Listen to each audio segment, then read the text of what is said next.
Bonjour éclaireur pour vérité, bonjour à tous mes condisciples de l'excellentissime classe éclaireur pour vérité.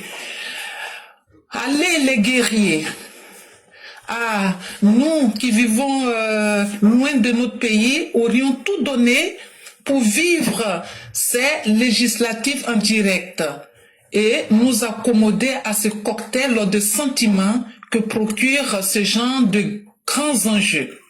Cependant, gourmands que nous sommes, nous les EPV, nous aimerions bien que la totalité du gâteau revienne au RHDP, notre grand parti. D'aucuns nous taxeront de rêveurs. Et alors, n'est-ce pas que les grandes réalisations naissent toujours d'un rêve? Chers guerriers du RHDP, le Prado regarde dans votre direction et il attend que vous lui tailliez la part du lion. Faites en sorte que dans l'hémicycle flotte le doux parfum de la fraternité, de la concorde et du partage. Tel est notre message que nous vous adressons ce grand jour. Déjà, bravo à vous. Et nous restons à l'écoute. Merci et à bientôt. Merci infiniment à Mère Blanc qui reste dans la logique des EPV, la logique de la cohérence, d'être là où il faut au bon moment et aussi appliquer la meilleure méthode. Félicitations à la Côte d'Ivoire pour avoir été capable d'organiser ces élections. Parce que d'autres avaient prévu que l'élection présidentielle n'aurait même pas eu lieu. Mais vous les Ivoiriens et l'État de la Côte d'Ivoire a prouvé le contraire. Ça veut dire aujourd'hui que vous êtes conscients que la paix vaut mieux que le désordre. Merci à tous ceux qui sont restés cohérents et qui disent, nous avons demandé à un candidat, le nôtre, Alassane Ouattara, de diriger ce pays. Et quand tu veux que ton candidat dirige le pays, il faut lui donner tous les instruments qui doivent lui permettre de diriger pour que quand sera venue l'heure de lui demander des comptes, tu dises que nous t'avons donné pleinement le pouvoir, donc nous n'allons pas aussi accepter des solutions à moitié. Mais surtout, avec le phénomène des indépendants que nous avons vu, il y a une question fondamentale qui se posait. En réalité, quel est l'objectif de ces indépendants? Si vous avez vu que les indépendants ont été multipliés en 2025, il y a les ambitions personnelles. Mais au-delà des ambitions personnelles, c'était un plan pour préparer l'après Ouattara. Et donc, il y a des gens au sein du RHDP qui ont suscité, financé des candidats indépendants. Si leur candidat indépendant gagne, ils vont revenir au RHDP. Mais même au RHDP, c'est celui qui les a financés qui va toujours continuer à les manipuler. Et ces personnes-là, devant tout le monde, ils se disent RHDP. Mais ils vont utiliser le groupe de personnes qu'ils ont financés pour toujours saboter l'autre camp du RHDP. Et quand c'est comme ça, là, on va rien comprendre. On va aller avec des lois, mais les lois seront sabotées, on ne comprend rien. On va accuser les opposants. Alors que s'il y avait le groupe de Mère Blanc, et puis moi, il y avait mon groupe, et puis il y avait le groupe de Mère Bouanique, on est tous RHDP. Mais comme Maman Blanc avait financé 20, elle a eu ses 20 candidats. Moi, j'ai financé 10, moi j'ai mes 10. Mère Bouanique a financé 20, elle aussi, elle a ses 20. Là. Donc là, on va se battre entre nous. Pour que le plus fort, là, lui puisse contrôler le parti. C'était ça l'objectif des indépendants. Et c'est pourquoi, si nous obtenons la majorité absolue, de 168, 170 députés, il va falloir que nous les radions purement et simplement. Mais si nous ne réussissons pas notre défi, et que nous sommes obligés de prendre les candidats indépendants, ça va poser un véritable problème. Ça veut dire que les candidats indépendants que vous avez vus, ça veut dire qu'ils peuvent même contester le chef de l'État. Ça veut dire que eux, ils sont plus puissants que la décision du chef de l'État, que la décision du RHDP en tant que parti. Et donc cela leur donne tout le droit de contester et de dire qu'ils ont plus de force que le président et le parti lui-même. Et ils l'ont démontré. Et ça veut dire que celui qui va reprendre le RHDP après sera obligé d'être soumis à la volonté de ces personnes qui ne font pas ce travail pour rester en arrière-plan. Qui font ce travail-là pour devenir le président. Ou bien les présidents. Les candidats indépendants que vous voyez, ceux qui les ont suscités à l'intérieur du parti, là, ils veulent se préparer en ayant déjà une base sur laquelle ils peuvent compter pour créer des problèmes à l'Assemblée nationale, de façon cachée, et surtout d'affaiblir le parti et faire que la situation va faire qu'ils deviendront indispensables et ils vont s'imposer au chef de l'État et ils vont s'imposer au parti. Donc quand vous avez compris tout ça, ce phénomène des indépendants là, si nous ne profitons pas de 2025, en prenant une solution dure, radicale,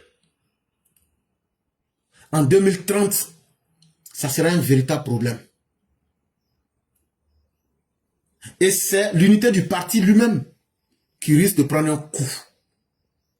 Et la question aujourd'hui qui nous est posée, est-ce que nous voulons un parti véritablement qui a l'image du président Alassane Ouattara, un parti fort et un homme fort, et celui à qui le parti sera remis, on va lui remettre aussi tous les instruments, que ce soit la Côte d'Ivoire elle-même dans ses institutions, un pays fort avec un parti fort, ou bien nous voulons nous diviser à partir de 2025 pour être dans une mare d'hypocrisie.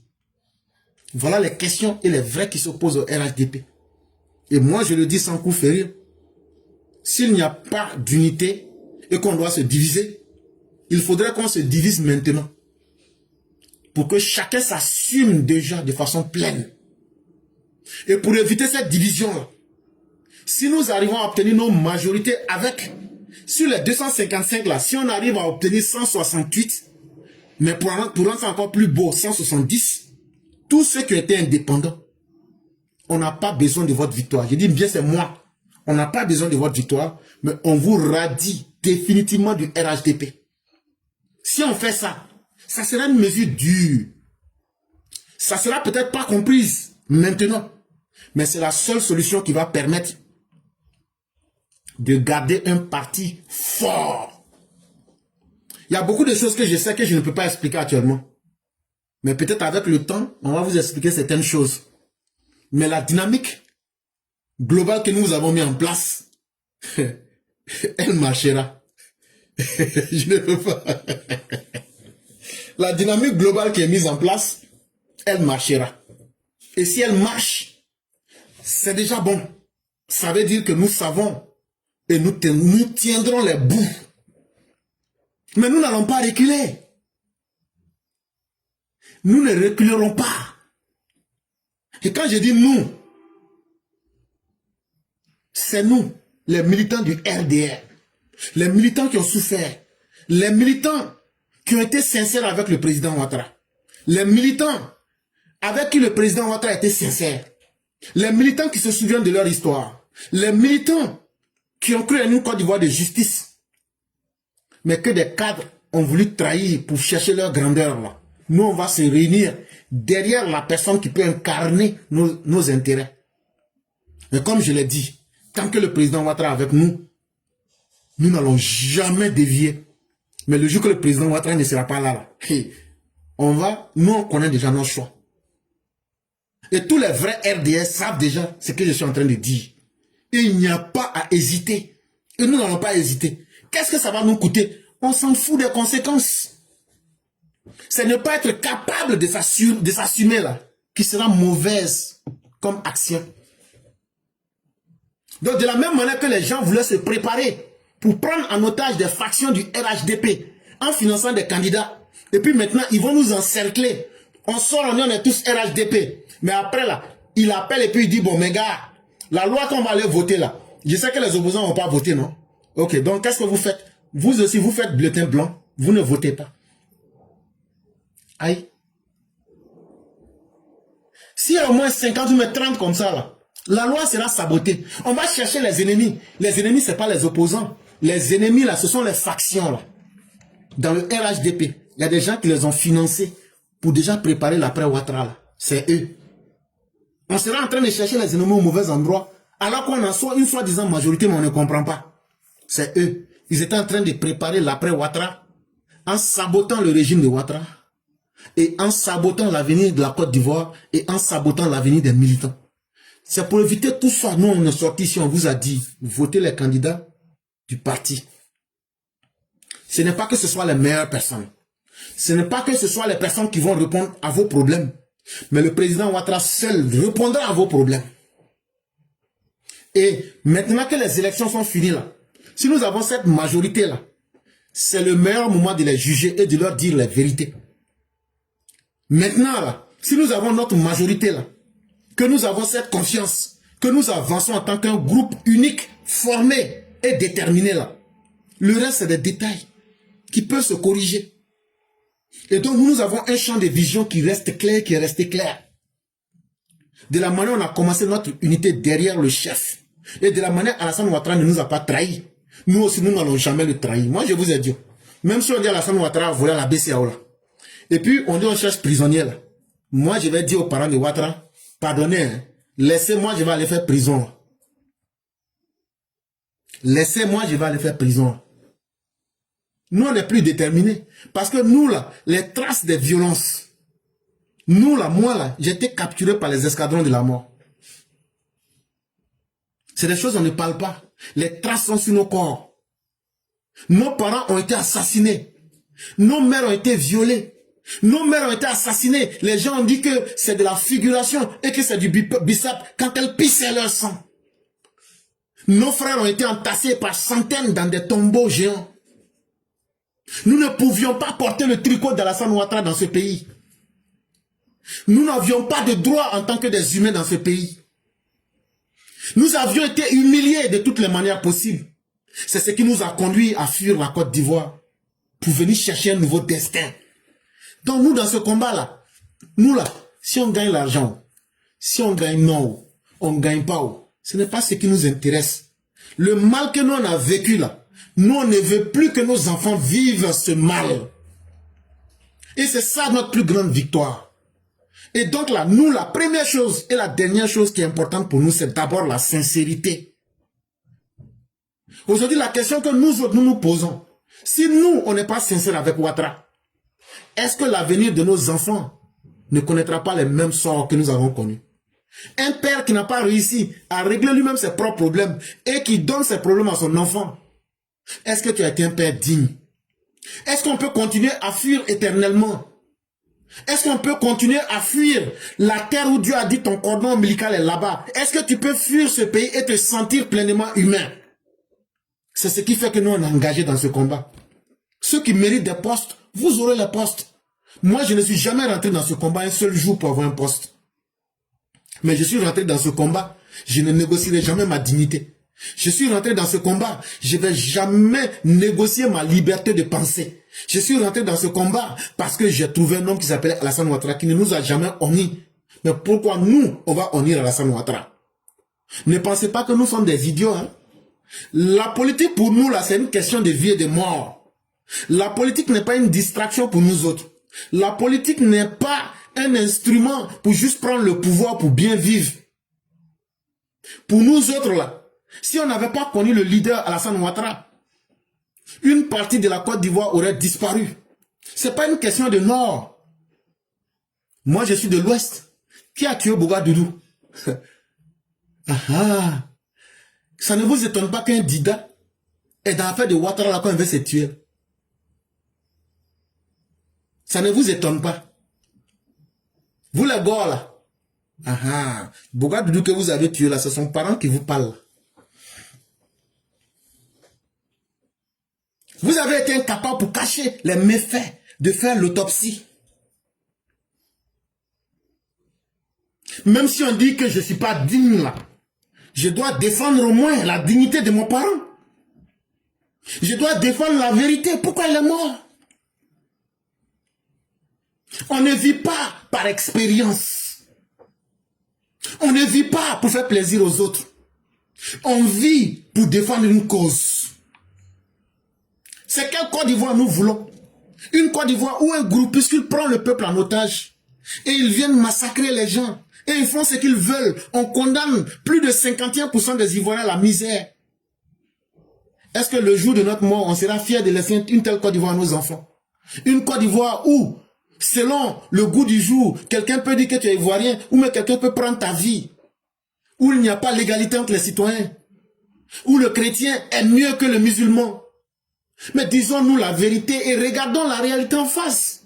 Moi, je n'invente rien et je ne recrée pas la roue de l'histoire. Je ne fais que vous présenter ce qui est la réalité tous les jours. Quand je critique le RHDP, vous devrez comprendre que cette posture-là fera que je ne serai pas aimé. Mais Dieu merci, je n'attends pas l'amour de quelqu'un pour mériter quoi que ce soit de quelqu'un. Je suis fier d'être dans ma liberté de penser. Quand je me lève le matin, là, les textes que je prends, c'est des prétextes. Sinon, je n'écris rien en face de moi. Ce qui vient naturellement, là, c'est ça, je sors. Je ne peux pas être faux envers moi-même. Ce qui sort là, c'est pas écrit. Tu me dis de répéter, je ne peux plus. Moi-même, je suis obligé de réécouter les émissions comme vous.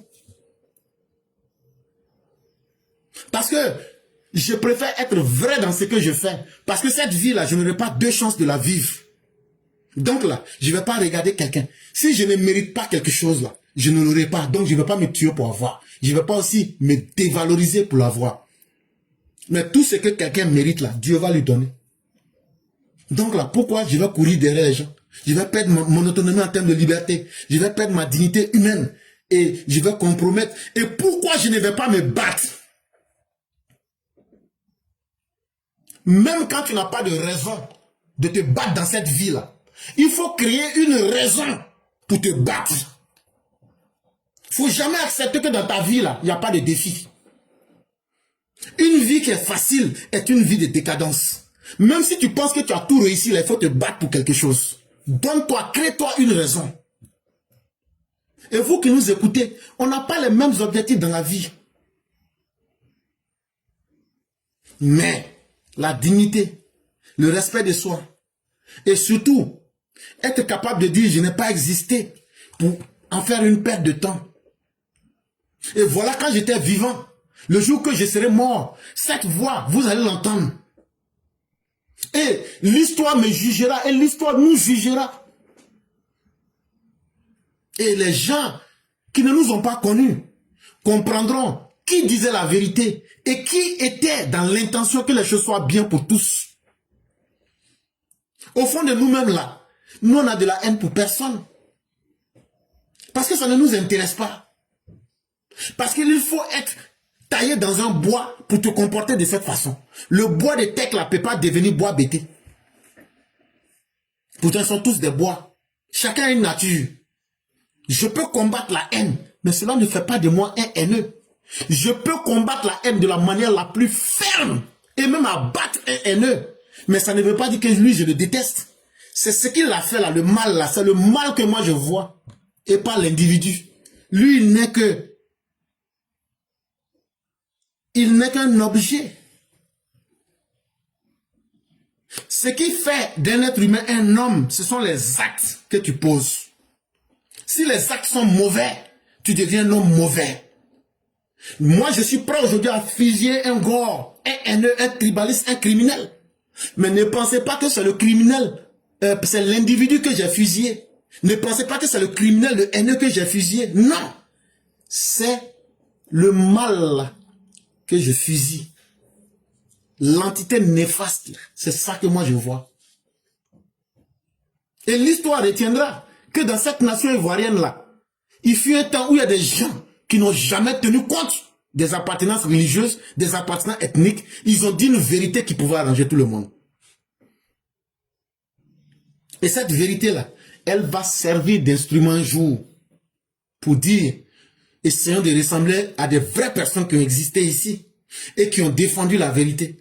Ces personnes s'appelaient Sali Kone. Ces personnes s'appelaient Massata Blanc. Ces personnes s'appelaient Adjara Koulibaly. Ces personnes s'appelaient Kone Kadiolo. Ces personnes s'appelaient Aminata Kouadio. Ces personnes avaient tous les noms du monde. Ces personnes s'appelaient Bakary Chérif. Ces personnes s'appelaient Aldevignon. Ces personnes s'appelaient Mori Dosso. Ces personnes s'appelaient Solange Nevabi. Ces personnes s'appelaient Kaba Yasmine. Ces personnes s'appelaient Amaro. Ces personnes s'appelaient Massarangano. Ces personnes s'appelaient Kone Mamadou. Ces personnes s'appelaient le Père Gras. Ces personnes s'appelaient Koudou Marius. Ces personnes s'appelaient Fiona Kora. Ces personnes s'appelaient Delphine Bougnac. Ces personnes s'appelaient Kaswat. Ces personnes s'appelaient Koulibaly Martial. Ces personnes s'appelaient Marguerite Aki. Ces personnes s'appelaient de tous les noms de la Côte d'Ivoire. Et elles ont fait ce qu'elles auraient dû. Et c'est à cela que la vie s'arrête. À partir du moment où on avait cette pleine conscience d'avoir fait ce que nous aurions dû, notre vie comme notre mort ne dépend pas de nous. Et Alassane Ouattara a fait ce qu'il pouvait. La balle est dans notre camp, chers militants. N'oublions pas que nous avons un combat. Et n'oublions pas que nous avons un devoir à rendre à nos enfants. Un devoir de leur donner un monde. C'est vrai, nous n'avons pas eu la chance de connaître un monde solide. Un monde comme on le souhaiterait.